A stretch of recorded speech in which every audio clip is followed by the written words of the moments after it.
Good morning. This is John from the Springs Mennonite Church, and I'm here in the middle of the week that I've been talking about. What has God told you or told us to do? Well, today I want to look at a passage in Exodus chapter 20. And you're familiar with this passage if you heard anything about God and the Bible. But I'll read it to you anyway. Exodus chapter 20, verses 1, 2, and 3. Then God gave the people all these instructions. I am the Lord your God, who rescued you from the land of Egypt, the place of your slavery. You must not have any other God but me. Well, this is called the first of the Ten Commandments. They're not suggestions, they're commandments. And they're rooted in a God who wants the best for his people. So it starts out by saying, I'm the Lord that rescued out of Egypt. You know, so many times when we get out of a jam, we think we did it by our own abilities. Well, maybe at some limited level that's true, but God's the only one that can do that. If you're struggling today, something you can't seem to overcome, okay, I understand that. Turn to God. Now, do whatever you can. That's for sure. I'm not saying just sit back and say, okay, God, go ahead, I'll wait. Nah, that's not what he's talking about here. He's saying something much, much, much more profound. You must not have any God but me. Now, I hear folks saying, well, I don't have other gods. Really? Well, yeah. Well, how much time do you spend with the true God? Well, uh, I believe in a God. You know, I heard someone say many, many years ago, well, I believe I can worship God on the golf course. And I said, yeah, I believe you can too. But do you? You see, when we put something in first place in our lives, then that something is our God. If it's the pursuit of money, if it's the pursuit of personal happiness, if it's the pursuit of power, if it's the pursuit of having a family. I've known a lot of people, mainly females, who would do anything to have a family. Unfortunately, they don't seem to think adoption is one of those things they can do. But that's another story.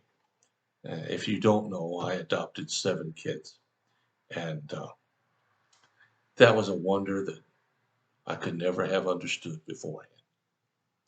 But God is a jealous God. He's a forgiving God, that's for sure. But he doesn't want to be second place or third or fourth or fifth or sixth or an afterthought. If you want to experience life, then do what God's told you to do. It's not the complicated things that make our lives difficult. It's the simple things. You must not have any other God but me. Well, how do you know if you have another God? Okay, well, it's simple. What do you spend most of your time doing? Okay. What do you spend most of your money on? Hmm. All right. What do you think about mainly? There are a lot of people, and you may be one of them, for whom the topic of God never comes to their mind except when tragedy strikes. And then God is some kind of a magician to work a wonder out of a mess, sometimes that the person, him or herself, created. Now, I'm not saying God won't do that, because there's evidence that he does, and I've seen it in my own life. But the point is, God wants you. Remember the old posters? Uncle Sam wants you. Well, that was to volunteer for the military. But God wants you. What does he want you for? Well, think of it this way: companionship and togetherness. I know we don't tend to think God thinks those thoughts. Too many people think God is a God of anger and vengeance and rules that are designed to beat you down. Well, I guess they can think those things. And they might even find some scriptures here and there to justify those things.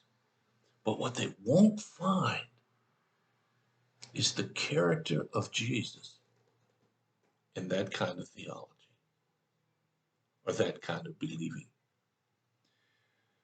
God wants us to put him first. Now, that doesn't mean we don't have time for anything else. Doesn't mean that I got to spend all day long thinking about God. I got other things to do. I got to work, I got to eat, got to cut the grass, got to fix the car, got to take the kids to baseball or soccer or football or basketball. I got to say hello to my spouse. God's not trying to say you can't do anything to show allegiance.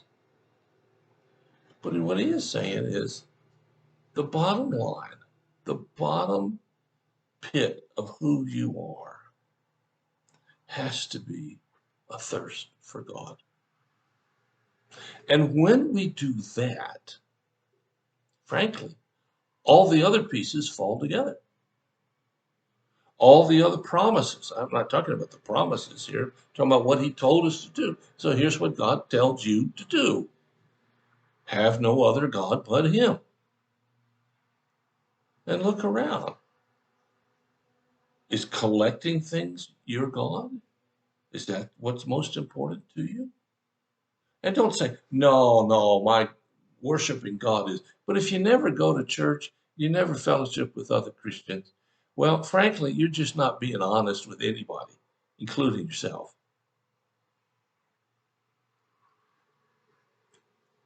God wants to invite you in, but you got to remember, he doesn't share space with anything else. So keep your allegiance to him, and then let the problems take care of themselves. Well, thanks for listening. Hope you have a great day.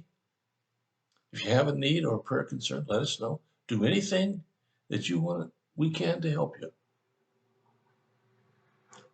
Thanks for listening. I'll be back tomorrow.